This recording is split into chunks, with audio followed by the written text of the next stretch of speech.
Welcome to Armchair Expert. I'm Dash Shepard, and I'm joined by Monica Pladman. Hashish Padman. Today we have a very, very likable, funny gentleman that we had a blast talking to, Lamorne Morris. Lamorne Morris is an actor, a comedian, and a podcaster. You probably fell in love with him on The New Girl, as Monica did, and he has a really cool show on Hulu called Woke. And then, of course, he's got a new scripted podcast called Unwanted about two slackers attempting to catch an escaped convicted murderer who is allegedly hiding in their town. This was a Bader-Meinhof frequency illusion ding, ding, ding satisficers, because as soon as we interviewed him, the podcast popped up on my podcast. Oh, it did? Yes. Oh, freaky. I know. But I'm really excited to listen to it. Serendipitous. I know. Please enjoy Lamorne Morris. We get support from Quince. So we've been talking about Quince a lot lately, and as we head into fall, it's the perfect time to reset your wardrobe with their amazing pieces. I think it's so fun to do when the seasons turn over to just spruce up your wardrobe with a couple specials, and Quince is the place. Totally. We're talking organic cotton, Mongolian cashmere, tailored chinos from just $60. Premium fit and quality you'd expect from a luxury brand designer. I love Quince. You know, I like it understated and subtle, and I like stuff that has high quality. And Quince checks all those boxes. I love a lot of stuff from Quince. Honestly, they have incredible premium denim, which is very important for fall. It's pretty much all I wear in the fall is denim. And Quince has such a good selection of quality denim. Their stuff is so versatile, timeless, and built to last that you just grab every single day without thinking. Right. And all of that for 50 to 80% less than similar brands. They go direct to ethical factories, cut out the middlemen, so you get all that quality without overpaying for it. We love that. And they do way more than clothes. They have bedding, cookware, bath essentials, travel must-haves, same deal, and great quality. Upgrade your everyday. Download the Quince app for app-exclusive offers or go to quince.com/Dax. Get free shipping on your order and 365-day returns. Now available in Canada and the UK too. That's QUINCE.com/Dax. We get support from Apple Gift Card. Back to school is here, and for many, that means some big life transitions. Whether they are heading into a new grade or setting up a dorm for the first time, you want to give them something that actually supports their growth and success. Apple Gift Card is a versatile solution because it takes the guesswork out of gifting. It's not just about a new pair of AirPods for focus. It's about giving them the invaluable chance to choose the digital tools and subscriptions that suit their unique journey. They can use it for productivity apps on the App Store, movie nights on Apple TV, or extra iCloud storage for all those new memories. With Apple Gift Card, it's so empowering to give the students their freedom to allocate their own resources. Celebrate their new academic chapter. Visit applegiftcard.apple.com to celebrate their milestones and gift one today. He's an armchair expert. He's an armchair expert. He's an armchair expert. This is my favorite part of every interview. Oh, yeah? Watching people try to figure this shit out. It's so funny. Technically, if this were like 100 years ago, this would be considered rocket science. So get off my back. It's inconceivable what we do now. Yeah. And yet there's some expectation that we all know how to do it, which is also comical. Oh, yeah. Let's first get into the fact that Monica is in Georgia and what appears to be, are we in a pantry? I thought this might come up. Yeah. I'm in the most padded room I could find, and it happens to be a storage closet with lots of cookware. Oh, yeah. Because that polka dotted ramekin or whatever that thing is, bowl, is awesome. Show that off a little bit. This is from college. This was purchased by me in college. So I appreciate that compliment a lot. Wow. Well, someone doesn't appreciate it because it's sitting in a storage closet. You're right. Really good point. Right. I got to bring those back home. What am I doing? I just wanted you to know, Lamorne, that we've had great luck with describing different cups and plates. And just on the show, we find people really enjoy just kind of painting a mental image for themselves. Oh, 100%. Yeah. Just to be clear, it is a black bowl with white polka dots and not the Thank other way you. around. Yes. It's a, And what color's the inside of the bowl? I don't know. It's armchair yellow. Oh, it's armchair yellow. Okay, that's a lie. It's orange, but that's fine. Oh man, y'all have a much different view of this. I would have said that was blue with white. I'm virtually the listener painting my own picture apparently because I saw armchair yellow in the inside, blue on the outside, and white dots. Oh my God. Just imagine the bowl has vitiligo. And I think that's Okay, that's a great place to start. Great. Just get that Michael Jackson thing. I mean, that's a very black-centric knowledge to have vitiligo, but do you just, in general, do you collect like medical condition terms? I don't know what it is. I like to memorize them, and I feel like it makes me look really smart. So do you collect them? Like if I quizzed you, do you know what a hemophiliac is, that kind of stuff? Oh, yeah, absolutely. No, I'll be honest with you. I don't know shit. Oh, okay. I really don't. I happen to know vitiligo. When I was a kid, I had like a little white spot right here on my chin. Then on my arm, I have like a line that goes down. Oh. And so it's not vitiligo, but then having researched what the hell was going on with me, I then had to learn about vitiligo. I was 14. I was like a 14-year-old kid. So obviously, I was still trying to see some boobies. And then I thought this would like ruin it for me. You've stopped. I'm 46 and married for 14 years, and I'm still just trying to see them boobies. So, Just trying to take a peek whenever he can. Baby, you in the shower? You in the shower, baby? every time we play the game, like, what superpower do you want? People be like, you can have unlimited money, you can create gold, you can fly. I'm like, invisible. I want to watch people take showers. That's all I want to do. There's no amount of money that would be as fun as being able to just hang in a public shower all day. Ew, 100%. you're so creepy. That is creepy. Because the problem is that you'll also see things you don't want to see. Well, that's part of the thrill, I think. I really do. It's like, you need a little salt to taste the sweet. It's like, yeah, I just think it's a part of the whole beautiful spectrum. See, now every time I go cruising in a public bathroom, I'm going to think you're invisible there watching. Did you watch The Boys? Yes, I was going to mention that. I thought of that too. And you're right, Monica. It was the creepiest moment in the whole series.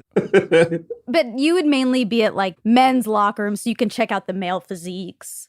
I'm so interested in the male penis and the male physique. You're just trying to compare yourself to see where you stack up. I think that's right. Well, hold on, Monica. What do you mean? Okay, well, I'm just saying I think that's right, but okay. She's like, true, Okay. that's true. I've known him for a long time. This is true. 2-1 is consensus on this call, I guess. You're from a Chicago suburb. How far out of Chicago? Because I imagine you and I run into this thing all the time, which is like, where are you from? Milford. Forget that. That's a half-hour conversation. Where are you from? Detroit. Great. And then someone says, from Detroit. What the fuck? You're not from Detroit. I'm like, yeah, but I don't have an hour to explain what is 20 minutes west of Detroit. Exactly. But I want to set the record straight here. And this is a very great platform to do that on. I am from Chicago. However, Google or Wikipedia or whoever the hell decided that I am not.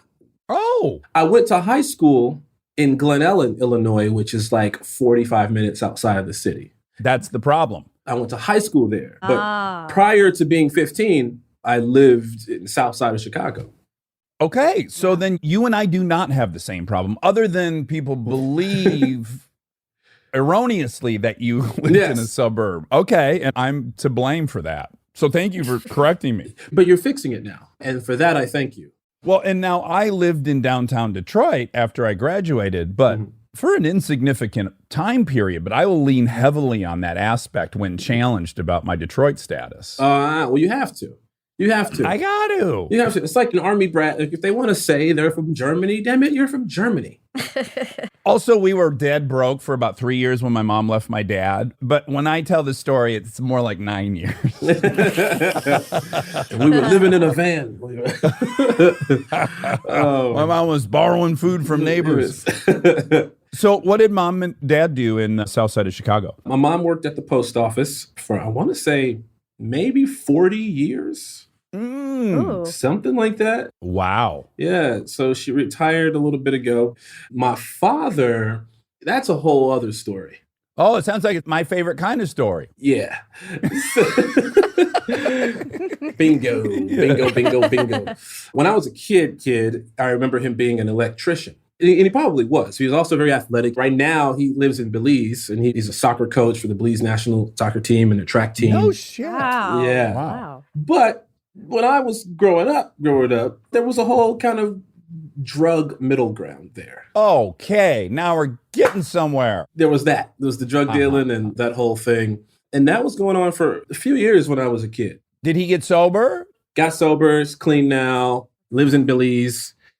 Unpredictable when he would show up for his quote weekend, or did they remain married? They got divorced, but even as a kid, it was unpredictable when he would just kind of like roam into the house. You know what I mean? Like you didn't know what was happening. Sometimes it'd be cool. Sometimes it would not be so cool. Sure. Some hallucinations maybe were occurring. Oh my God. Oh, absolutely. We lived in a kind of a sketchy situation at some parts. My mom was busting her butt to get us out of that environment. And she was, but when you have your partner that isn't on the same page, it kind of keeps bringing the family back down a little bit. So she got out of that.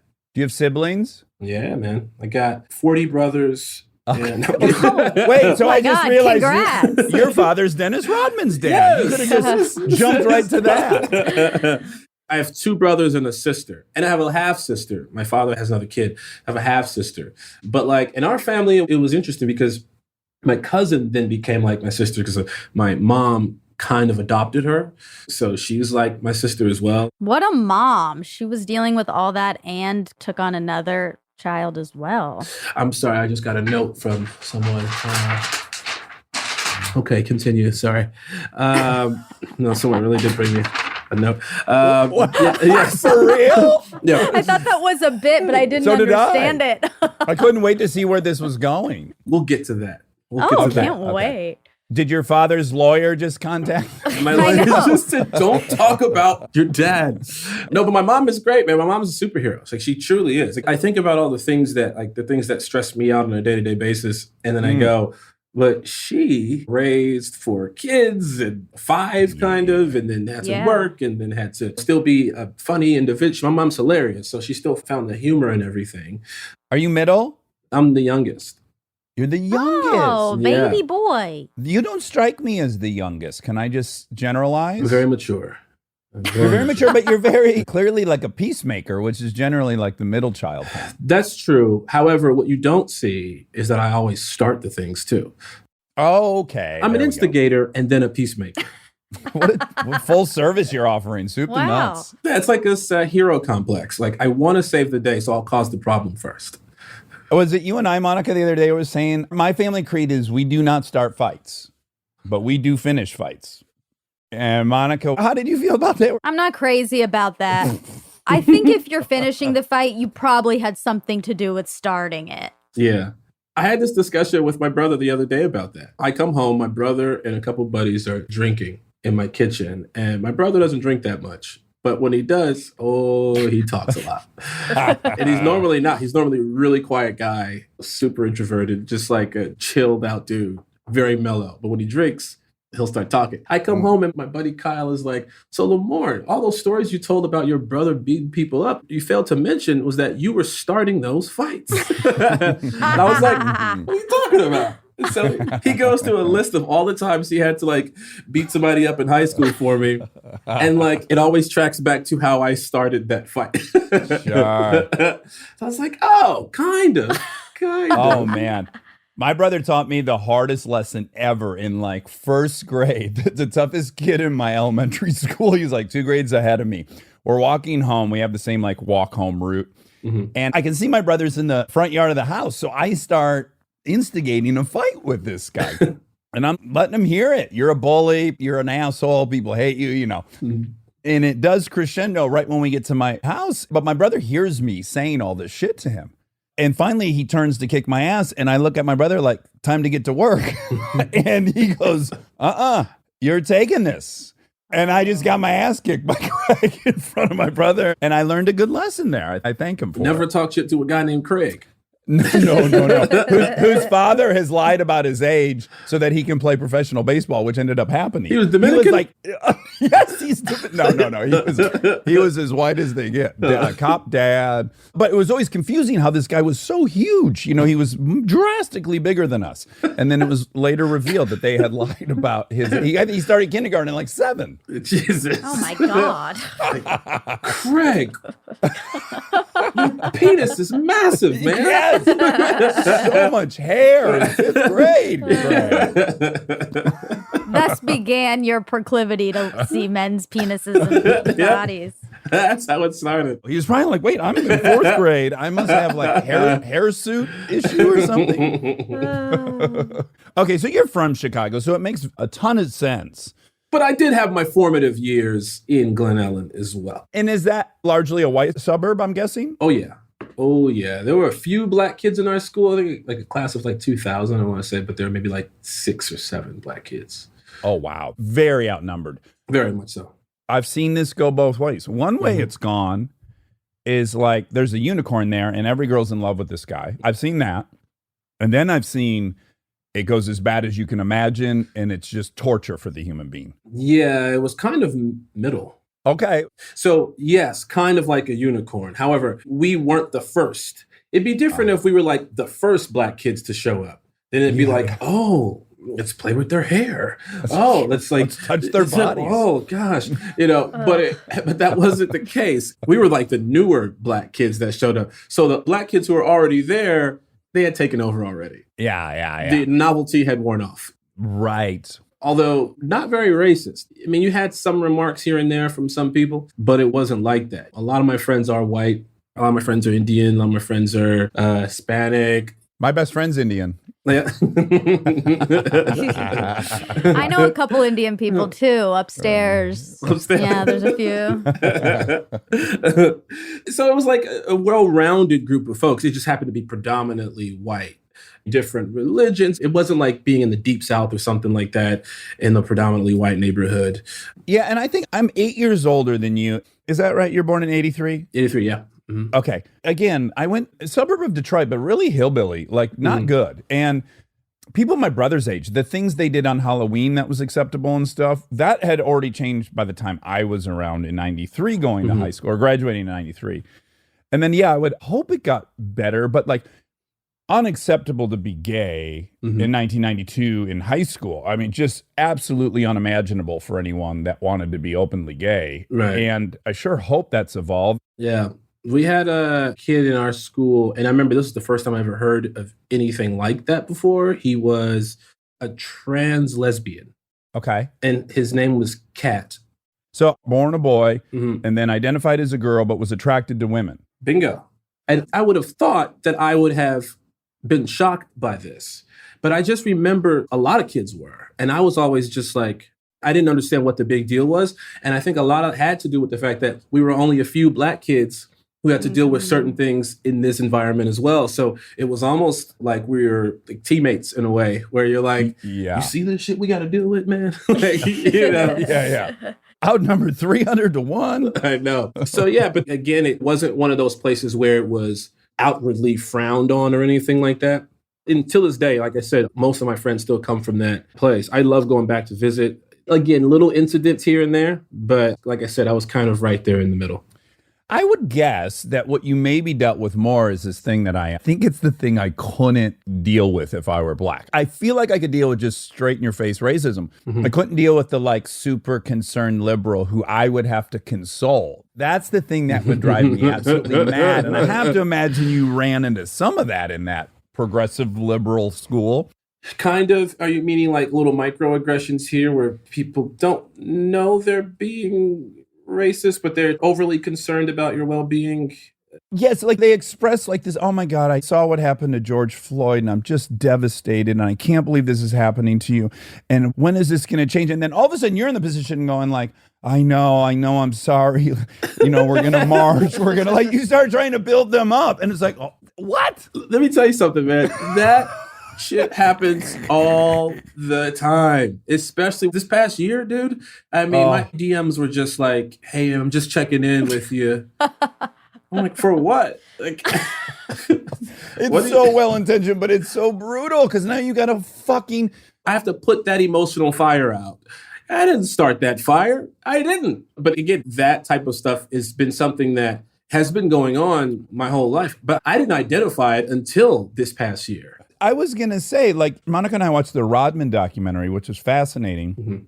Your brother. Yeah, I'm sorry. I'm sorry. Yeah. I don't know what your nickname for him is, but it's so sad. He goes away, I guess it's to Arkansas or somewhere to play basketball. Oklahoma, I think. Mm-hmm. Okay, Oklahoma. And he lives with this white family, and he's describing, he's saying it's not really racist, you know. I mean, people said the N-word, blah, blah, blah. And as he unveils it all, you recognize, and it's heartbreaking, that it's just so fucking racist that he didn't see it. Like, he's making excuses for the white mom who dropped the N-bomb several times. And then that becomes even sadder for some reason, that you wouldn't be aware of that. That you're protecting innately the person who's victimizing you. That's called the magical Negro syndrome. Ooh. Oh. It's like the magical Negro. It's Bagger Vance. It's Michael Clark Duncan from the movie I'm thinking about with Tom Hanks. The prison movie. Yeah. Yeah.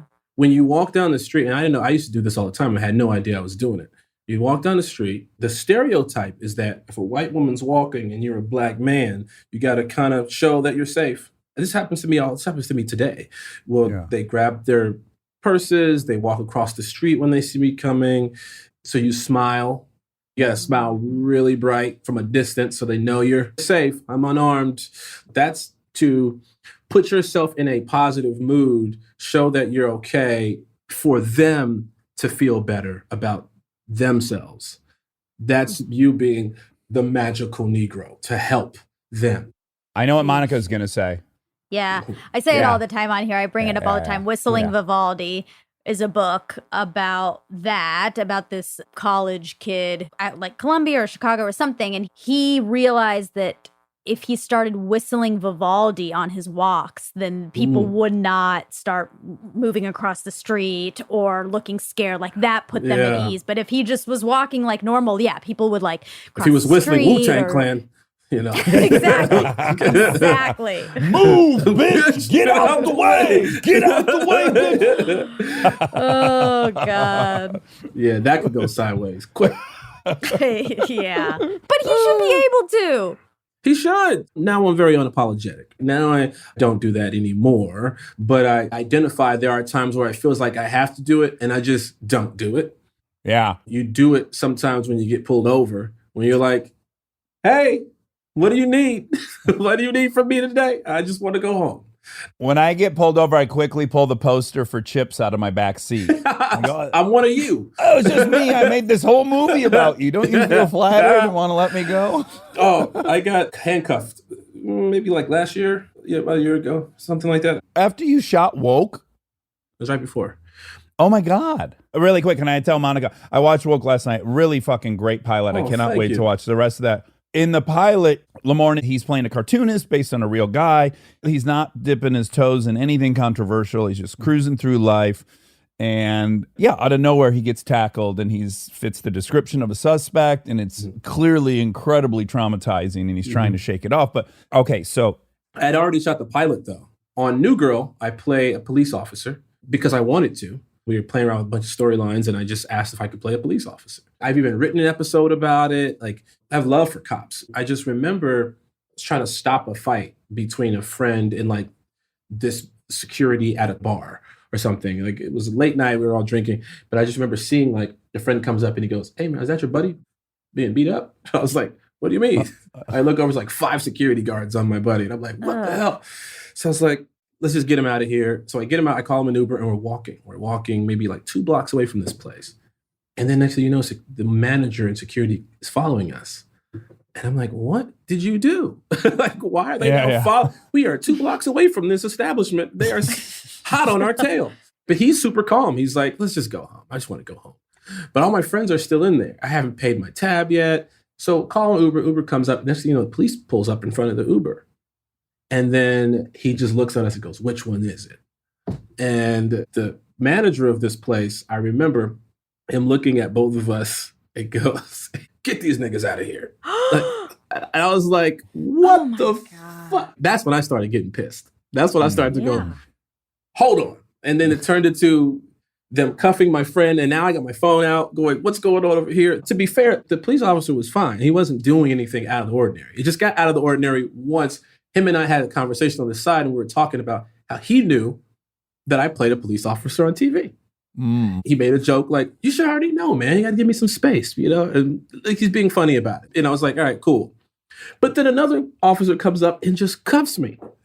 So I look at the guy and I go, hey, man, I play a police officer on TV. That's how you do me? I just say it. Oh my God. Yeah, it was one of the weirdest moments of my life. It didn't last very long, and I wasn't even shook afterwards about it. It was just a funny situation to me to go, if I would have smiled more and did a whole song and dance more and just been all chummy, it wouldn't have gone down that way. But just having a normal visceral reaction to something that's happening around you can get you cuffed. Well, they do a great job of it in The Pilot Awoke, where, you know, your white friend arrives on the scene and he's fucking poking the chest of the cop and, you know, and it's not like a magnifying glass on it. It's just kind of happening in the background. You're like, oh, yeah, that's what he can do. He can poke people and scream. And I had this thought after I watched it. I was like, the police are taking all of the kind of collective frustration on this issue right now. They're kind of the emblem of it for the last year and a half. It did occur to me after I watched it. I was like, you know, the thing is, they're also a scapegoat. So the people at Starbucks have the same level of bias. Yeah. The people at the grocery store, the manager of the thing. The only thing is their business doesn't have guns. So it's like, we want to think of the police as being like uniquely biased or uniquely racist. But what you're really just seeing is that, no, that's the occupation that has guns and handcuffs. If they had them at Starbucks, we'd see it there too. If they had it at the grocery store, we'd see it. I don't think it's unique to them. Well, I think white people think it's unique to cops. I don't think Black people do. I think they know it's point. everywhere. Yeah. But I think it's like within the white community or, you know, anyone who's not Black, it's like, oh, the cops are the problem. But I don't think that's an issue that Black people. Right. I mean, when you talk to Black folks, what we say is that it's not the individual people, because obviously there's individual bad folks, but it's a system that allows that to flourish. It's not just the justice system, it's every system that allows for that to be the case. And you're right, though. That is the scary part about it all, is that they have guns. The worst that can happen at Starbucks is they could, like, give me the wrong coffee. God damn it, I wanted 2 shots of espresso. Well, they seem to love to call the police on Black customers from what I see on the internet. Oh, yeah, absolutely. You know? Absolutely. Yeah. Absolutely. I hope they just have a button there. It's just like it's a direct. There's no way he's in here to buy coffee. Look at him. Black people don't even like coffee. We don't sell grape soda, sir. I want so badly to know the name of the restaurant so that no one goes there ever again, but we should probably not do that. Well, here's my issue with that. So I'm happy to do that. But at the same time, I then go to like, let's say it's your mom's business and they've hired this Yahoo and this fucking Yahoo's a dipshit and he fucks up your whole business and now you're paying the price for this. I think it's all complicated. Oh, yeah. If he's the owner, let's put it on blast. But do we know he's the owner? Right. I think in an effort with certain companies to not get too heavy-handed with their individuals, however, you could set a standard. Like if you are the owner, there has to be this zero tolerance that people know, like, I can't behave this way. There is no 2 times, 3 times. There's no 3 strike rule. There is a one and done for certain types of behavior, and not just racial behavior. There's all kinds of behavior that shouldn't be tolerated in the workplace. Yeah, it has to have the same relevance as if you caught your manager following a little girl into the bathroom. You'd be like, okay, well, you don't get a second chance on pedophilia. So Exactly. sayonara. Yeah. So I don't know. I think in a few years we'll solve racism. I think it'll be Yeah. fine. 18 months. I give it 18 months. 18 months. I've brought it up on here before, and the risk of being a broken record, I think the one example I always like to give about what you're saying about the system is if you take Rodney King, initially on the surface, you think, oh, fuck. 4 of those 10 cops are racist. They're beating the hell out of this guy. They're treating him like he's not a human being. Oh, my God, that's terrible. 40% of that. That's what I first thought. And then when you discover that, no, all 12 went back and wrote the same report.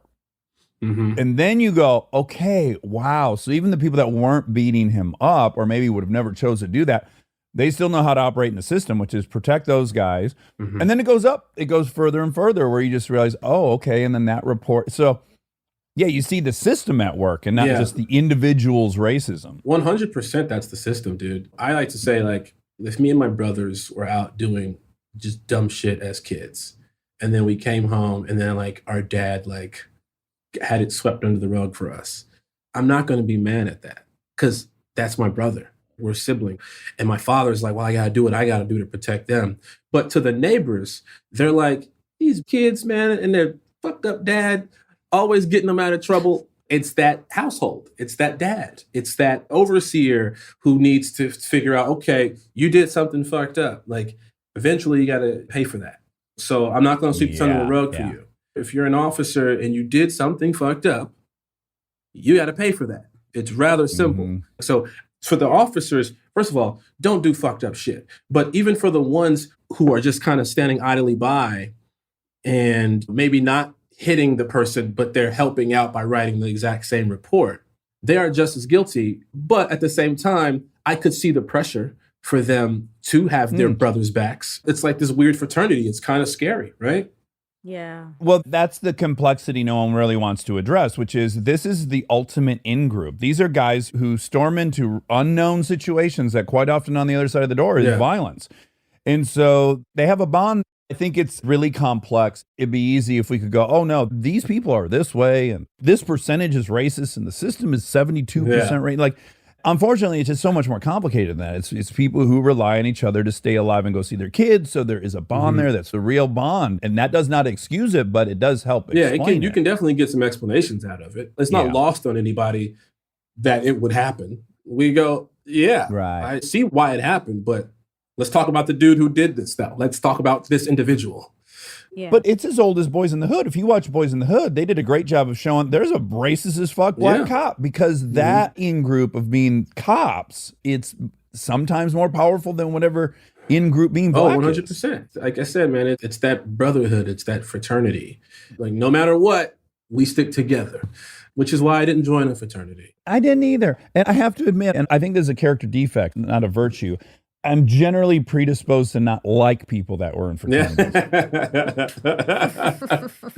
No, your best friend was in a fraternity, not me, your other best friend. Nay. Well, he's the one who thawed my icy shell about fraternities. I was like, no, that's good old boy shit. That's money shit. That's legacy shit. That's in-group fucking. It just was very triggering to me. And y'all are going to do the exact same thing. No one's an individual. Also, you'll rape at a very high rate. You know, all these things. It wasn't for me. That's fair. That's a good reason to not. Hey, join, Bryce, you are most likely to rape. Declan, you are most likely to commit fraud. Not all fraternity brothers are rapists, but all rapists are fraternity brothers. I'm sorry, fraternities. Don't sue me, and I don't think that, but I do think the rate's a little high.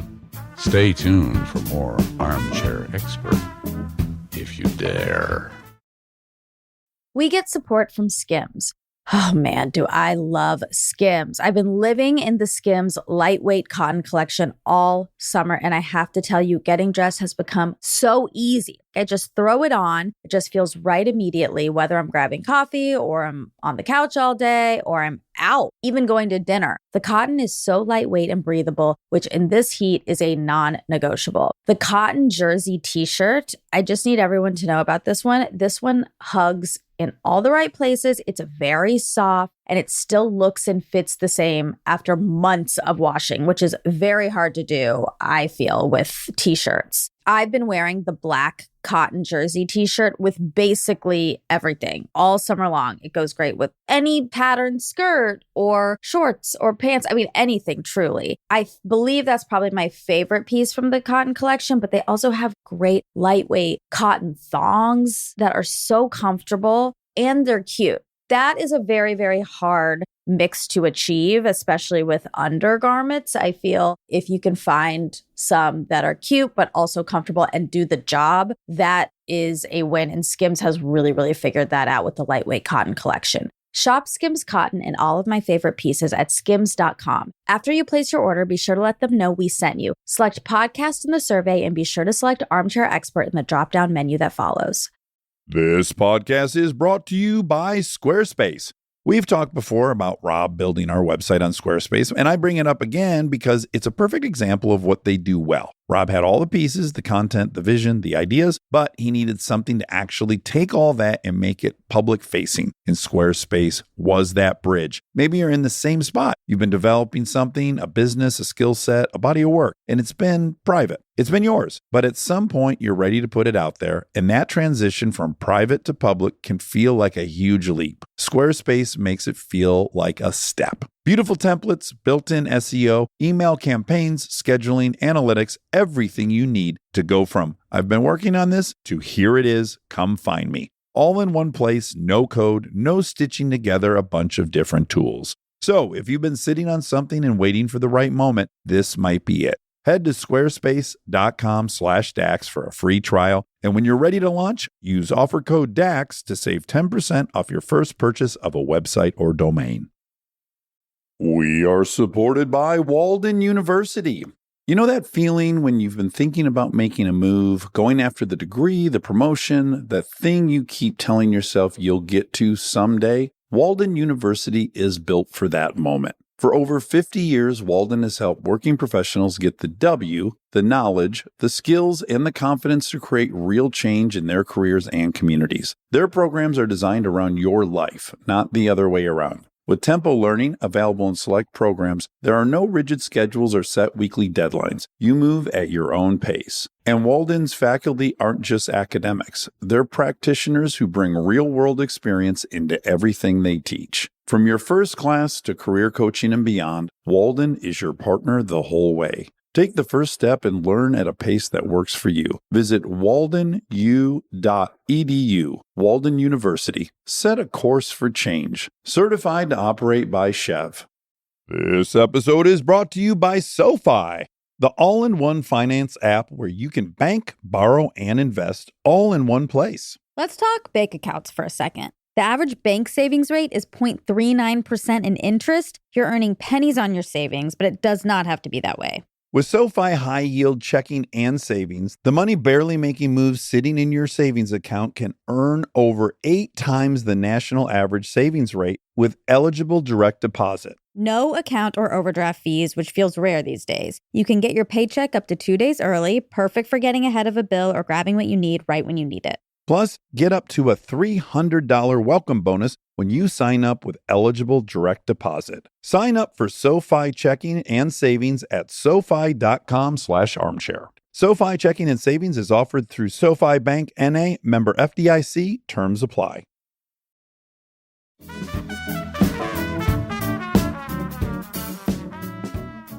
Okay, so you do Second City. We have to talk about your wonderful career really quick. I've enjoyed the fuck out of us pontificating, but you started Second City, and I guess I wonder, how early did you know you wanted to get into comedy? I was probably 9 or 10. I just remember being at church and mocking the preacher all the time. You know, every preacher would wear his shoes would match his suit. It would match the jewelry in his teeth. Like it was crazy. I would mock him all the time. We had to do a church play once and they had asked me to be a part of it. And I had fun doing it, like a lot of fun, where I was like, man, this is a thing? I mean, obviously you watch movies and you watch TV shows, so you know it exists, but you don't know the beginning of how that would start. Living in Chicago, you're just like, it's on TV, that's it. Yeah. This will never happen for me. So I just remember having done that and having people at church constantly say, you should try out to be in movies and stuff. And whenever we were in Chicago, I'd hear about these casting calls. And fun story, I think I want to say I was 16, maybe 15 or 16 when the first Barbershop came out. And so I waited in this line to be an extra. They were like signing people up to be an extra. And I remember the casting director like interviewed me. My mom was there and we were just having a conversation. It wasn't like reading any lines or anything. It was just like talking. And she was like laughing. And then she goes, I'll see you in the movie. And I went, I'm going to be in the movie. I'm going to be an extra in this movie. She did not put me in that movie. And that pissed me off so much. Years later, I'm on New Girl. I get a chance to audition for the third Barbershop. Barbershop, The Next Cut. And can't see it, but this is a cast photo. And I am in the damn movie. That's me right there. That's me. Okay, so I got a great follow-up question for you.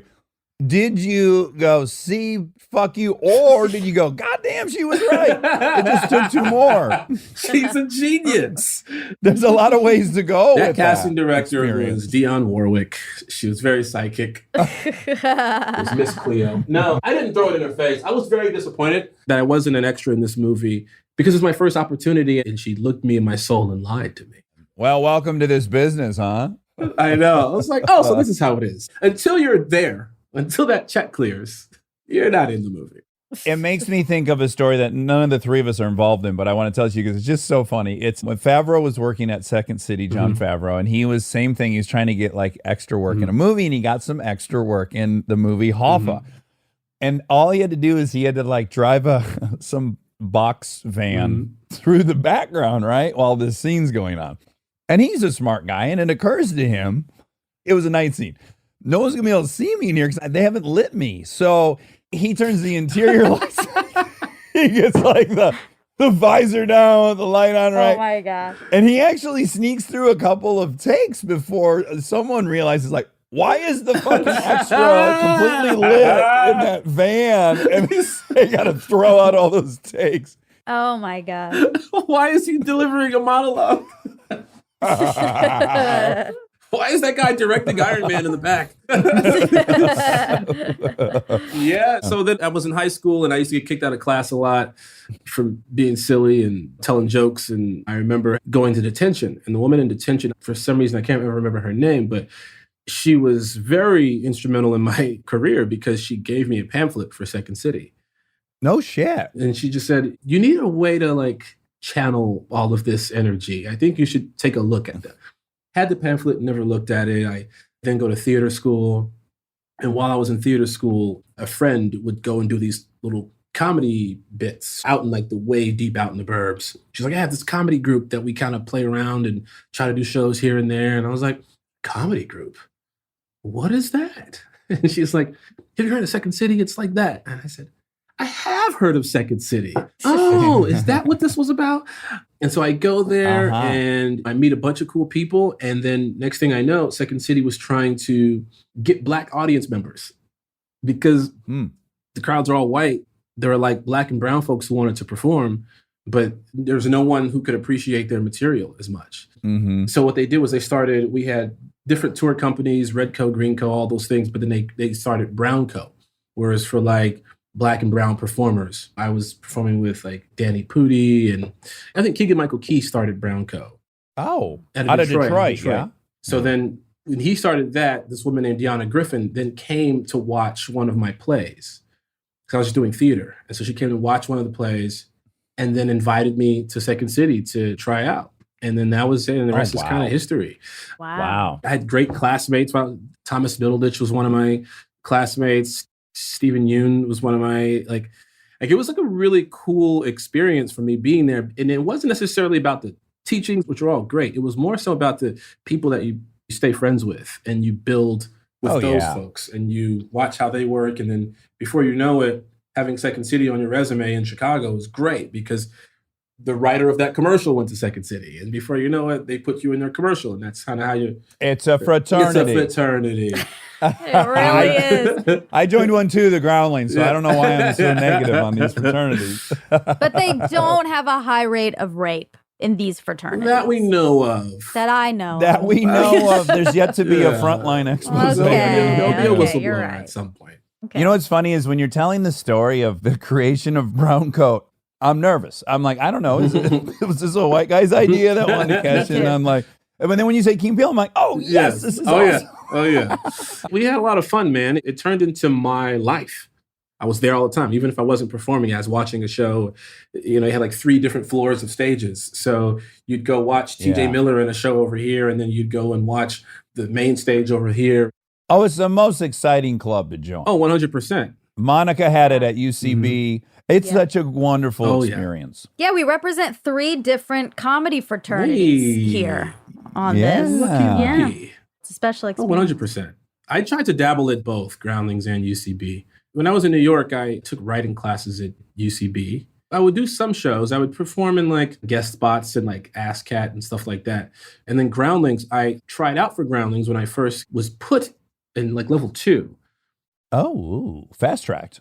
But I was broke, so I couldn't afford it. Yeah. I was like, y'all ain't got no layaway plan.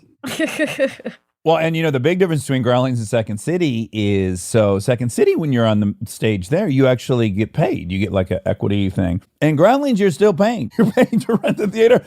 The way they get us to all buy into that, again, I drank the Kool-Aid, I believe, is like, well, I own my characters. So when you write for Second City, then they own the material. So it's like, I don't know. Oh, yeah. I don't know. Do I want the $300 or do I want to own my I've shit? stolen my material back from Second City. Oh, good. They're not very litigious. They don't care. They're not going to hound you for it. I just remember when I was in Idiocracy, I'm just doing this character Frito. No, that's the character's name. I can't even remember the Groundlings character's name. But I just remember thinking like, that's right. I can take this thing right over to Mike Judge's thing and no one can say shit. Whereas if you're on Saturday Night Live, you can't just do a character you created there in someone's movie. You know what I find to be very like sad? Maybe I'm wrong. Like, is MacGruber the last like SNL character that turned into a movie? Because I just remember like watching SNL and going, oh, that character is going to be a movie. And then it would. And you would look forward to those movies. And then now.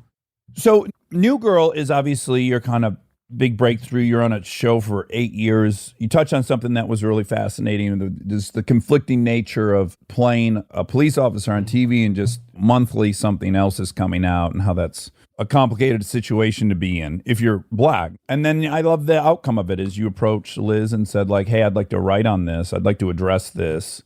And I guess I commend her for being supportive of that. New Girl, fucking awesome show. And I have to imagine that's kind of a life-altering job. 100%.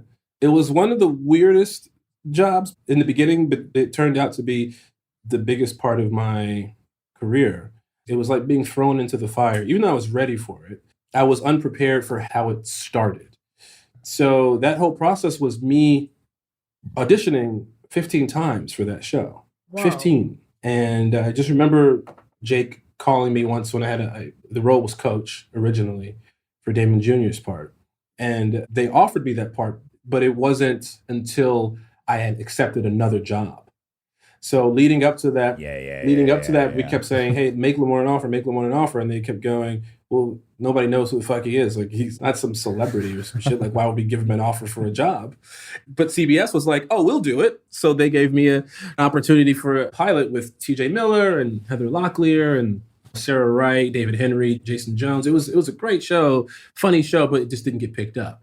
So Damon ended up doing the pilot. Damon then leaves for his second season of his show. And then I come back in, they made me audition 11 more times. Oh my Oh my goodness. Well, what you're not prepared for, it's like, I think, life is weird in that you have these dreams, you get the dream, you're very excited, you're very grateful. And then that dissipates because novelty dissipates, all these things dissipate. And then you get into the making the sausage, which is 8 years on a sitcom, doing 22 or 4 episodes a year. And it kind of shifts to like homework. Like, oh, okay. Oh, great. We got picked up. I can buy stuff and I can pay for stuff. And then you're like, ooh, we got to get 24 of these. Like, it's just kind of a mental Olympics at times. 100%. I never got used to it. I'm not an early riser. I'm not one of those people that's like, oh, I love getting up at 6:30 in the morning and getting after it. Well, why is your nickname Lamore up and Adam Morris? Lamorne After Pill is my nickname. Morning after. Grateful for the opportunity, but I hate waking up and it's still dark out. Yes, me too. I'm a brat. Yeah. I recently read, and it should make us feel good. Where the fuck did I read it? It's Data. Why We Sleep is a great book. In there, it said, people are genetically morning people or evening people. And the percentage of people that are not morning people is high. It's like 40%. And then it just talks about how the entire world has been engineered to serve up the early risers. And it's just really not geared for us. And I've never been my best at 5 in the morning. I'm depressed. Most creative at night. That's probably one of the reasons why I have issues sleeping at night. It's like, now it's time to lay down and go to sleep. And I go, well, no, there's so many things I need to watch. I'm like, the day just got good and I'm going to shut it down. I like suffered through the first 8 hours and now I'm like into it. Also, should be noted, it's waking up at 5, but it's not wrapping till like 8, 7. It's not like you start at 5 and then you're done at 3. Right. Oh, yeah. These are Right. These are long days. You know, for people who don't know shooting, it's long. Like a 10-hour day, you're like, yes. Oh, Yeah, yeah. exactly. Sometimes you drive home from a 10-hour day and you're like, what was that, 6? And then you do the math and you're like, oh no, that was 10 still. We hear these stories because we shared a lot with Modern Family. So we hear these stories all the time. Like you would see the cast driving at lunch. They're driving off of the lot. They had an insane schedule. Yeah. My friend worked on that Like, show. where Yeah. the fuck y'all It becomes lore when you're in this business. Yeah. Like we would have directors on Parenthood that would come sometimes from Modern Family. Like, oh, we wrapped at lunch 4 of the 6 days. And you're like, what? It makes me so mad that we never got to that. At some point, we started averaging around like 10 to 12 hours, and it'd be like, oh, this is amazing. So I already brought it up, but I do want to just say that Woke is fucking Oh, awesome. thank you, and I'm really, really excited to watch the rest of it. I don't check out much comedies. I'm sure you're the same way. It's like you make them, you're kind of not that interested in them. But this one is like, it's got a little of the Aziz flair in that. It's like shot like a movie. It looks beautiful. It's stylish. Oh, who's your fucking costumer? Like who put you in a Dead Kennedys t-shirt to start that episode? That one is based off of the real guy who I play, Keith Knight. And so that was his favorite band. Okay, interesting. Yeah. So he had, I want to say he has that shirt. So he had his hand all over my wardrobe for sure. You look so cool in it. Every scene, I'm like, God, I want that, whoever that costumer is, I Oh want. man. Everything from the wardrobe to the music that I'm listening to that you can't even hear it. Like he would help me get into this headspace when he's creating art, when he's drawing, when he's taking a walk. He's like, oh, this is what I listen to. I sometimes in this moment here, I'd be listening to Bill Withers. Lovely Day. Oh, sure. When I wake up in the morning, love. So in the pilot, he goes, okay, you're walking around, you're passing out flyers. They gave me a phone with headphones, and it was an active phone. It had Spotify on it. So I started playing something, and I started playing Bill Withers, Lovely Day. And he goes, Lamorne, really quick, maybe you should listen, to Lovely Day by Bill Withers. I think that's the song we're going to play in this moment. And that's something that I'd be listening to in a time like this. And I was like, dude, look, I'm already listening to it. And he's like, girl, I'm already there. We became so in sync, him and I, that it was easy. Like his music choices were a lot of mine. We had certain similarities in music. Like if you look at my playlist right now, you would find everything from Death Cab for Cutie to Lil Wayne. It kind of bounces all over the place. I got Harry Styles. Well, I see some connective tissue with Death Cab. Yeah. So obviously your co-star was married And to I didn't him. even, you know what's so funny is that I didn't even know that until our cast photo shoot. Oh, really? She was playing it in the big gallery shoot. It was my first time really hanging out with everybody because I had just been cast like 2 days prior. And so we're all standing next to each other, and one of the songs comes on, and I'm just kind of like singing the words to it. And she goes, oh, that's pretty cool. You know my husband's music. And I laughed like, it's funny. Like Beyonce's my wife. Yeah. She's like, no, it's my husband. And then he showed up to the photo shoot. I was like a little girl. I was like, oh my God.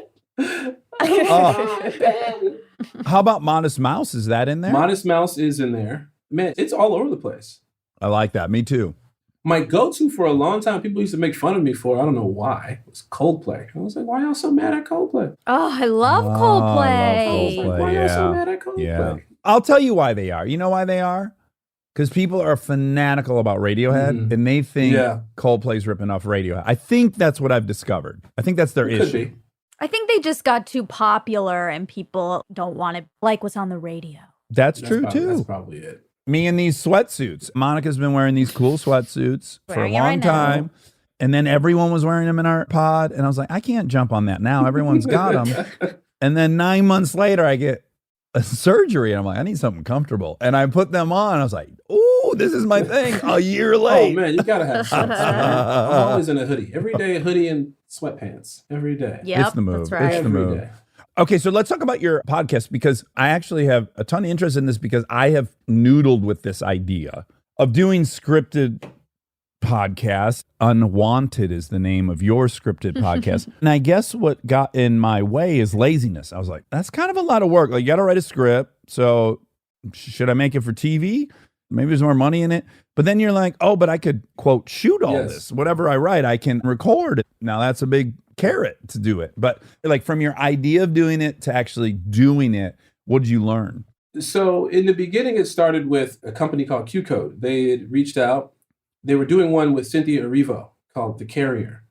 And they asked me to play her husband, I want to say, in that. And so I went to the stage and we recorded. And I just remember how cool the setup was because I'd done animation before and I'd done voiceovers before and ADR and stuff like that. But this one was very unique. It had these weird types of very immersive microphones that really, really aided the sound quality and really would put you in that space. Like ASMR kind of Almost shit? like, but like when you're Yeah. listening to it, it truly is like surround.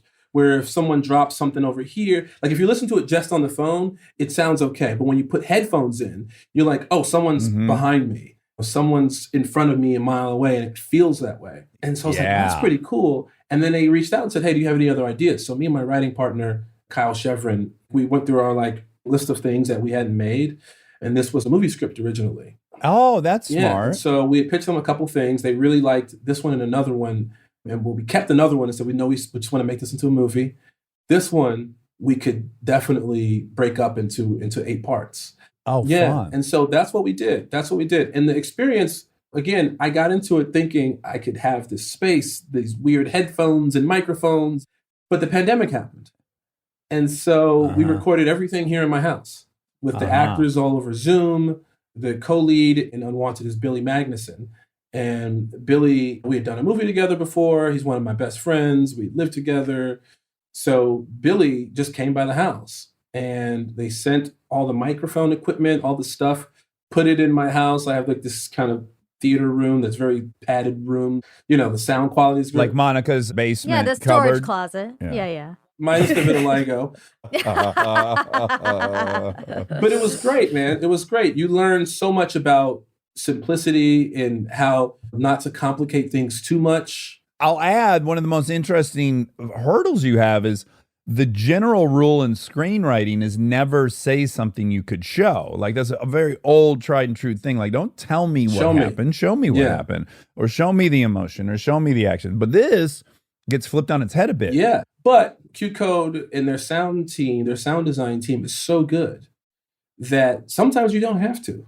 Sometimes you can Yeah. really hear it. You can hear water splash. You could hear breathing. You could hear birds chirping. You can hear like a window close and the sound change in the room. It's that specific and that detailed. And that was a cool thing to see because you'd be sitting on Zoom with some of the sound folks, and while you're recording, you're the one fixing the levels. You're the one doing all the stuff. And I go, well, does it really matter? And they go, well, there's a reason why we are who we are because we are Yeah. very specific about the sound quality. You know, we got lucky on this one. This is what the note is about.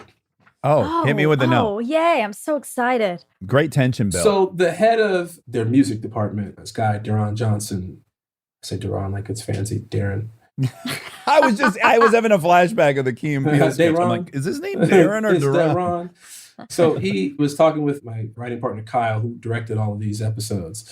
And he kept saying, got something. I don't want to say what I have just yet until it happens. Then he drops this on us like last minute. You know Rick Astley? Oh, yeah. I'm never going to give you up. Never going to let you Never gonna turn you down. Never gonna run around and hurt you. Exactly. Boom. So Rick Boom. Astley did our theme song. Get the fuck out of It's here. called Wow. Unwanted. And I tell you, the song is so dope. That's so cool. I was like, what? And I didn't know if I could talk about that. Can I mention that? And then he just comes in and gives me a note. Well, I listened to the trailer. There's no episodes out yet, but I listened to the trailer, and yeah, it's like incredibly well produced. Like there's so much going on.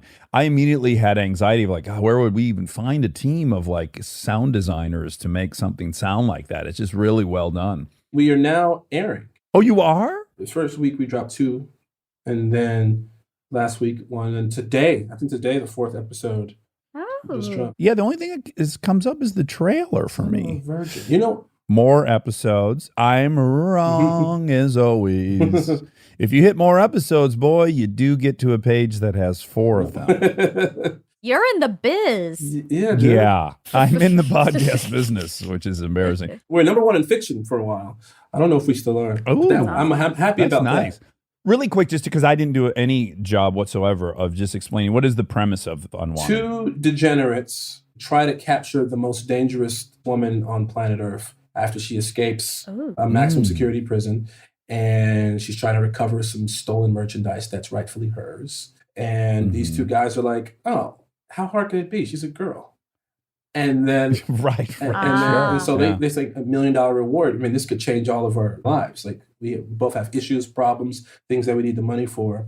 We capture her and then we're good. She happens to be in our tiny little town of Livingston, New Jersey. So it'll be really easy. And they are in over their heads and they realize she is a true psychopath. Played by Jamie Lee O'Donnell. She's an Irish actress. That was a bad accent.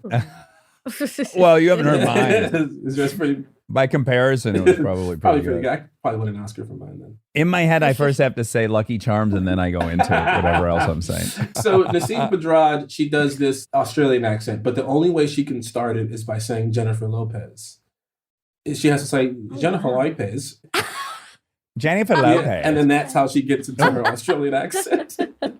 Nasim was on SNL for a while, and she played my wife on New Girl for a while. We did a movie called Desperados for Netflix last year. And then now she has a new show coming out on TBS called Chad. Chad. Ooh. Oh my God. If you watch the trailer for Chad, I'd be shocked if she, and I hope I don't jinx anything. I hope I'm not that dude, but like, I just see her cleaning up in award season. Wow. She plays a 14-year-old boy in high school trying to get like laid. And it is so funny. Wow. It's one of the funniest things I've ever seen. That's great. Like she let me like check out some clips and stuff, and I was like, yo, this is hilarious. Like, it's really funny.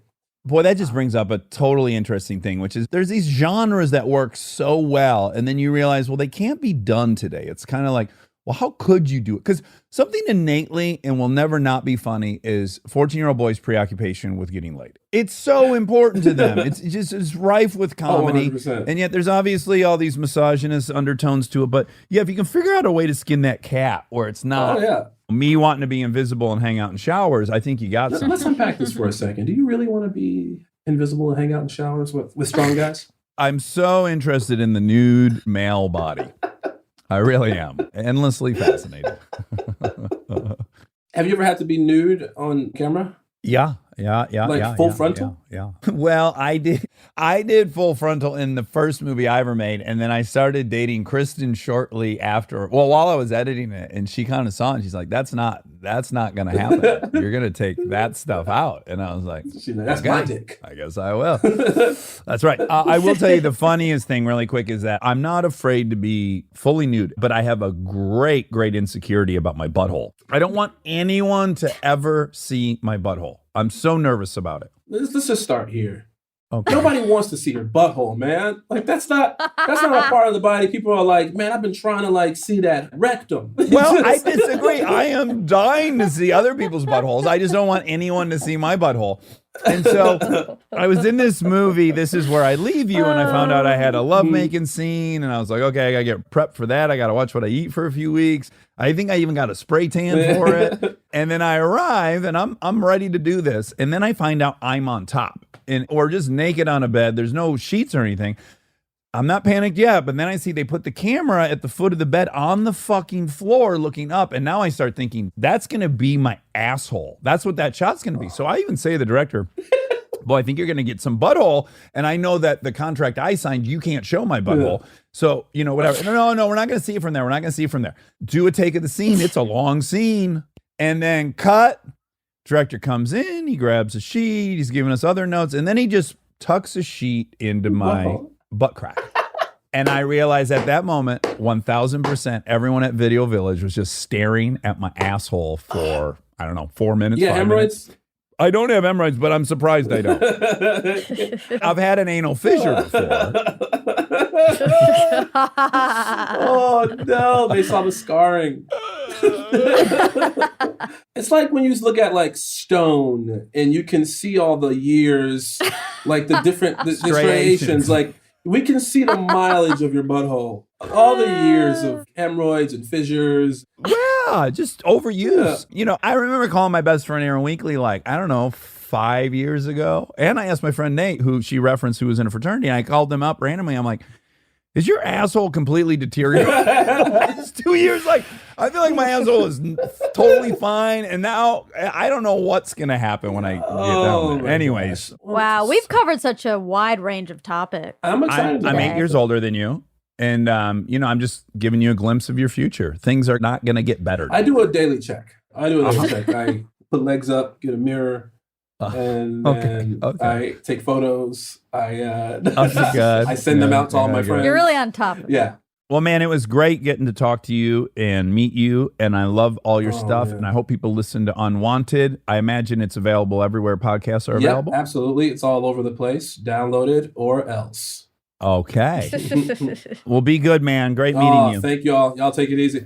Okay. Bye. Stay tuned for more Armchair Expert, if you dare.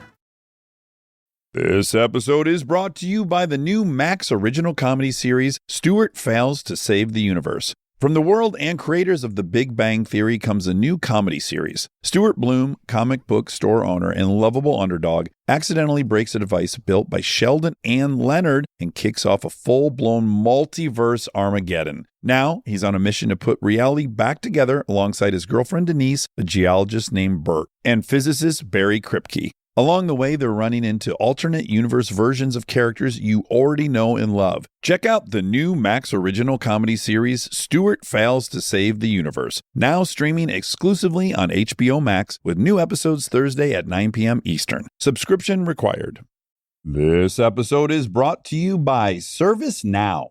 Look, I have my dream job. I get to talk to folks I admire like crazy and ask them virtually any question that I want to. I can't imagine a better way to spend my time. But even dream jobs have some not so dreamy parts, the stuff that gets in the way of the actual work. Now, that's where ServiceNow's AI specialists come in. They don't just tell you what you should do about your busy work. They actually do it, start to finish. Cases closed, requests handled, no extra work for you. So you and your team can focus on what matters most, which for me is, are they obsessed with male bodies on the same level as I am? They never are. To learn how to put AI to work for people, visit servicenow.com.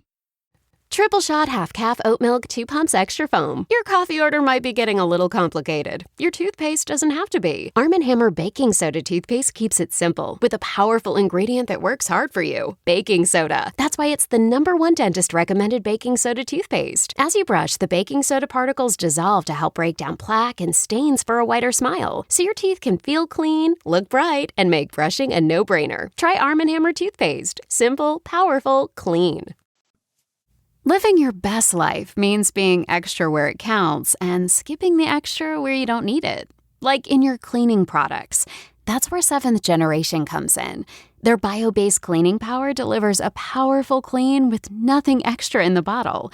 Need a dish soap that cuts through the tough grease? A detergent that tackles the worst stains and odors? 7th Generation handles it all without any dyes or artificial fragrances. Real clean doesn't have to come with a long list of add-ons. Upgrade to a powerful clean without anything extra. Look for 7th Generation dish soap and laundry detergent wherever you shop for your cleaning products. And now my favorite part of the show, the fact check with my soulmate, Monica Padman. Oh my goodness. We just had a delicious lunch. Tell everyone about it. Okay. Well, this is great because we were just railing on this in the fact check about our brattiness and how I get really upset when the kabuli salad's not offered at Squirrel. Yep. And it was offered today. Yeah. So we had kabuli salad, add chicken. Added First time. chicken. That's right. We needed protein. Yeah. And then my new obsession, well, everyone in the pod's new obsession, cottage cheese. That's right. Everyone in our pod, not the podcast world. Very confusing, I suppose. Pod. But there's this cottage cheese we've been eating, and it's 4% fat. That's right. That's a big difference for me. That makes a big difference. What is it normally? 2 or non-fat. Oh, 2%, like 2% milk. Exactly. Oh my God, but this is 4. Do they make 4% milk? No. Okay. They make whole milk, 2%, 1%, and non-fat. So how are they made? Is it a lie what they're telling us? Well, remember this whole thing where everyone was eating this yogurt, this fig yogurt from the farmer's market that everyone was obsessed with. It was good.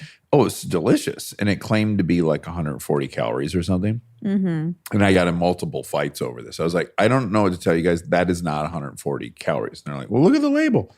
And I'm like, okay, but I've eaten now for 42 years. I know what something that's 100 calories tastes like. Okay. This went on forever.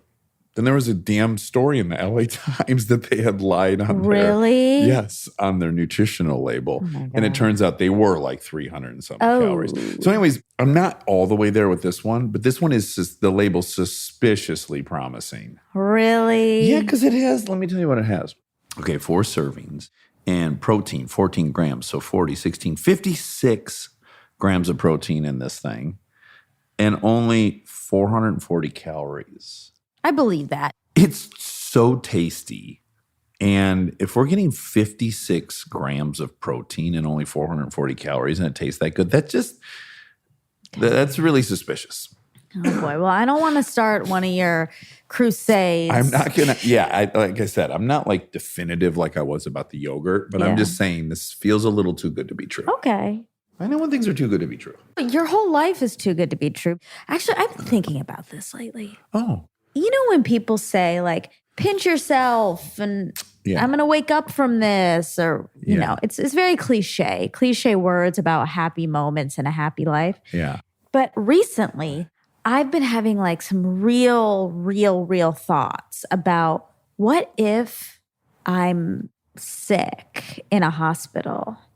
Okay. And this is for real a dream. Like that is seeming plausible.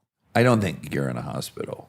I don't know. It sounds silly for me to say that. It sounds like, oh yeah, I'm just saying the same thing that everyone says. Yeah. But I really started to think, oh, there's a good chance I'm not, that this is all made up in my head and I'm having a psychological breakdown or something and I'm in a hospital. And that really could be. I mean, I think the people that have that extreme of delusions and hallucinations come in and out of them.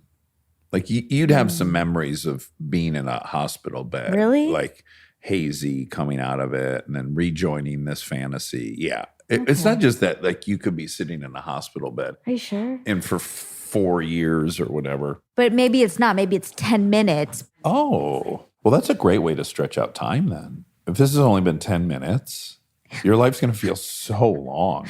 That means you're going to have 5 more of these within an hour. This kind of gets to the David Farrier point, which is like, if it's a simulation, who cares? If you don't like, know who cares what if I'm in a dream? Yeah.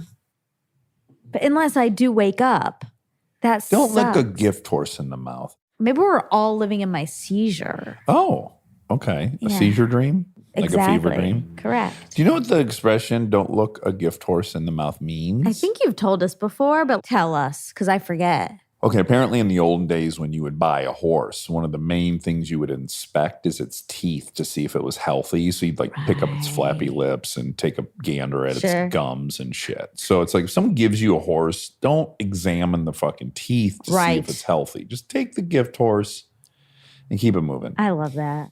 We're going to Hawaii. Yeah. Should I tell people that? You don't want to? We'll be back. Well, let's tell people when we get back that we went to Hawaii. Being a serious business owner takes hard work, patience, and a drive to keep moving forward. So it's important to find a serious business card that goes the extra mile. With the Venture X business card from Capital One, you earn unlimited double miles on every purchase. And with big purchasing power, you can spend more and earn more. This is your sign to take your business to the next level. The Capital One Venture X business card. What's in your wallet? Terms apply. See CapitalOne.com for details. Okay, why? Because what days does this come out? Yeah, this we'll comes be out back. when we're back. Oh, okay, great. You can leave this whole thing in. I would have said no, so no one tries to murder Kristen. I while we're thought gone. about that Yeah. as well. So if you were planning on murdering Kristen, you're going to have to go through me. At this point, we are home. Yeah. But we're recording this before we left. So that we can have a vacation. Yes. Unfortunately, Kristen can't join us because she's working. Yeah. But the pod is going to Hawaii and we're having some stress. I mean, we're talking about our different stresses. How we respond to different things. Yeah. Because, which I'm really happy about, but Hawaii has a lot of hurdles to jump before you can enter. You have to have a COVID test within 72 hours. There's only specific locations you can go to for these tests. That they will honor exactly. and recognize. Yeah. And a few people have traveled all the way to Hawaii, got there, this test isn't approved, you have to go back. Or you have to stay here for 10 days in quarantine. So those are your two terrible options. Oh, right. I don't understand why why wouldn't they give you a test then and have you quarantine? Yeah, I don't know what the difference between if they feel safe with you not having had it within 72 hours of flying. Yeah. I don't know why they wouldn't feel safe with you not having had it 72 hours after landing. Like you could, Yeah, exactly. minimally, you should just have to quarantine for 3 days to And be then the they give you a same test. Yeah. Anyways. Anywho, so everyone in the pod has received their results, their Everyone? negative COVID test. Mm-hmm. Oh, wow. Except me and you. Too good to be true. I'm nervous. Yeah. And you're not. Yeah. And we discussed, it's not that I don't get nervous over things. I get nervous over a ton of things and I have anxiety and I ruminate in my bed at night. Yeah. But yeah, I was telling you, I get zero stress over things I cannot in any way steer the outcome of. So it's like you and I took that test yesterday. Yeah. It's either going to show up or it's not. And there's nothing I can do to make that happen or not happen. Yeah. So it's just, I'll find out. And so I cannot think about it. Yeah. And I think, well, there's nothing that's totally out of my control. Like I can try to, like I was saying, like last minute get a test at the airport, but then I have to schedule that for an hour before our flight.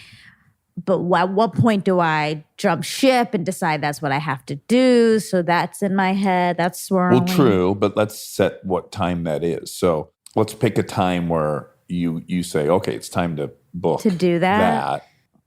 That's going to be like at 11 o'clock at night. Oh, really? Well, don't you think? But what if I can't get a test booked at 11? Like I feel like perhaps I should book a test earlier. Preemptively? Yeah. See, I have a similar, like people get nervous when an airplane starts experiencing turbulence or something, or there's bad weather. That's another thing. I don't get nervous at all because I'm like, what am I going to do? Go up there and fly the plane better than the pilot? Well, you've said that. Well, if they're dead, I'll fly it better than the passengers, but I certainly won't fly it better than the Well, pilot. I'm really glad you said that. Oh, I don't think at all I'm as good as the pilots. Okay, I'm glad you've spoken that out loud. No. My claim is always, if you're picking from the bozos and back, I'm a good pick. But you've said that you can do a root canal. Well, I've said as long as there is a YouTube video. I can do anything that a YouTube video exists. Okay, for. so can you also transfer that just for the respect of like oral surgeons that you can't do it as well as them off of one YouTube video? Just like you can't fly the plane as well as the pilot. Yeah, see, this is where we've gotten into many of these debates. Oh, boy. I think you guys hold medicine and healthcare in this kind of fairy tale way. Drilling out a tooth is a drill with a drill bit. It is a very mechanical operation. It has nothing to do with how much they know about cell division in macrobiology. It's not just cell division, though. Microbiology. It's drilling in your mouth is different than drilling. It really, that's car. my point. It's not. If you're taking a Dremel to drill out a little piece of wood in a very specific spot, you've put a dot on it and you're going to go down a 1/4 inch and you watch the bit, drilling's drilling. The repercussions are much worse if you make a mistake. So you have to practice that many times in its environment to know that maybe the saliva it's not the same. If you have no practice, I guarantee it's not going to feel the exact same way as what you're used to drilling. But what I'm saying is where the rubber meets the road with procedures, i.e. surgeries or dental work, it is a mechanical endeavor at that point. It has nothing to do with your knowledge of microbiology. That's not what you're doing. You have like a physical problem. But it does have to do with your knowledge of anatomy a lot. No, if you Yes. circle the tooth I got to pull out, I don't need to know the names of the 26 teeth. I don't need to know bicuspid. I don't No, like but that's you all the need to stuff know that where they the nerves are. You don't have to know the names, but you need to know exactly what's around and what's happening. when they rip a tooth out, Monica, they take pliers and they fucking pull the tooth out. There's really nothing more magical going on than that. It's very dismissive. I don't think. Now, it's if there really- is some crazy complication, yeah, I don't know how to address like a broken blood vessel in there, but pulling something out with pliers, I can do. I just need to watch a YouTube video where they're gripping it. And yeah, Okay. I know you don't like it. No. I think I could. There's a few surgeries I think I could probably, if I watched the video like 20 times, I feel like I could do. Okay. I watched a knee surgery once and I'm like, I watched the whole thing, right? It was on TV in Amsterdam. I was on hashish, and it was mesmerizing and wild the way they treat your body when you're out cold. I mean, they treat it like lumber. There's nothing fancy going on. So they're sawing off the rotted condyle at the end of the distal end of your femur. And then they're putting this little gusset over it. And it's just a piece of metal, and they just take an impact gun and they just screw it into your bone. And then they do it to the fibula or tibia, whatever one they do it to. And then they stick it together. I mean, that's really what happens. Now, my sutures would be terrible when I had to sew the person back up. But the sawing the bone and putting on the cap, I could do. Okay. I'm a little too stressed about the test to really fight this right now. Okay, fine. To enter this battle with you. People would argue it's the height of my arrogance. I don't know if it's the height, but it's up there. I think rebuilding an engine is as complicated or more than many of the procedures Here's that the happen in the problem. body. You can only say that if you've done both. Well, I've watched both. No, done. Unless you've done both, that person I will trust to say, this is actually just as hard or harder. I'm fine. I'll take that. But it can't be from you who's never done it. If you want to find me, and then I've watched who's a never knee done surgery. surgery. If you'd like to find me a person who's I done pulled a both. pin out of my hand. Okay, that was that's kind of a no. surgical extraction. Well, I pulled a freckle out, yeah, you did some and dermatology. I'm not calling myself a surgeon. You're a dermatologist.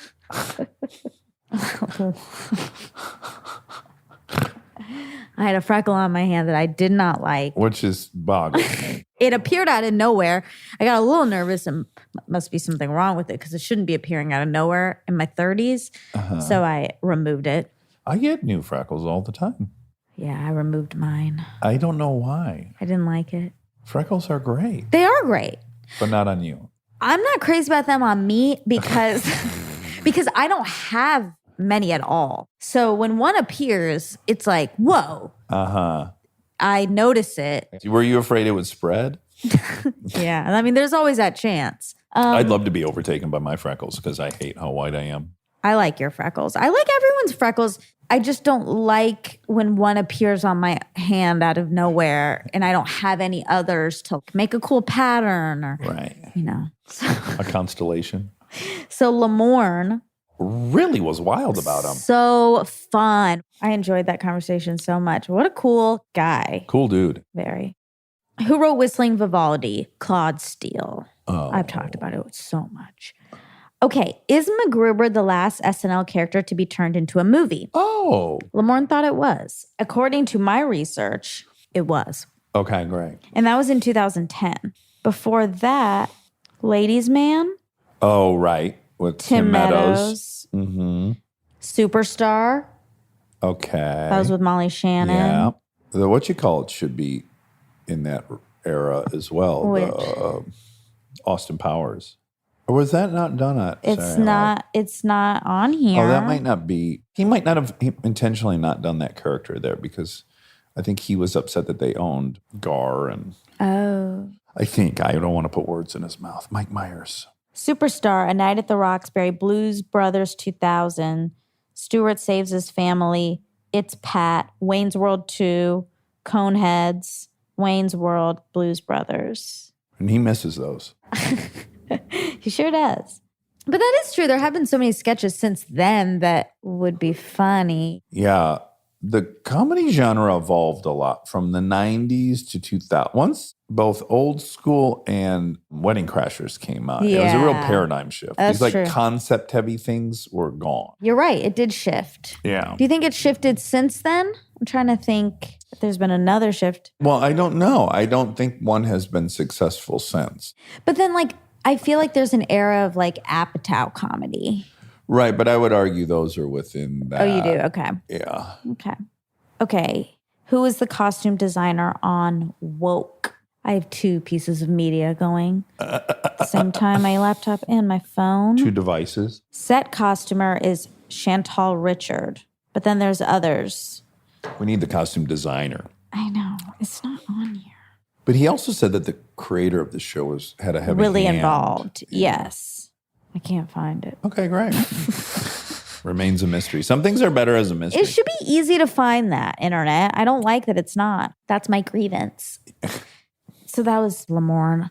I hope we've made it to Hawaii and back by now. Oh, wow. This would be so exciting if this came out posthumously. And they were like, oh, they were so naive. They thought they returned from Hawaii. Oh my God. It's a spooky ghost story. We're speaking from the other side of Oh my the other God. side. Oh my God, ding, ding, ding. We think we're having a fantasy. Oh my God. And What- we're in heaven. We made it. Despite our rejection of the conventional religions, we made it to heaven. Or I wake up from my seizure during this trip Okay. and turns out none of this is real. Well, if you're on the trip, it has to be real. Why? Because how are you going to be in Hawaii on a vacation if your life's not great? No, like we're on the vacation Okay. and then that's part of my dream, seizure dream. All right. And then The I plane wake crashes. up. No, I wake up in my life. Oh, my real okay. self wakes up out in a Do you hospital. think you're like a 90-year-old granny that's been in a coma? Maybe. Oh, wow. And what if you open your eyes and I'm there and I'm 100 years old? You're like, oh, no, it wasn't true. But then I'm there at 102 and you're like, That's a chilling ending to a movie. oh, I like that. me too. Wow. A granny and a grampy. I mean, I shouldn't say this because people don't like when I say this. Okay. But we did have the thought if something happened Oh, yeah, the plane. yeah. Uh-huh. Yeah, some people really hate talking about Yeah, that. they They think it do. has some power over the future. Yeah. I don't believe that it does. So I like jokes like that. If we were on a spectrum, what would you say? On feeling like jinxing is a thing, I'm a 7.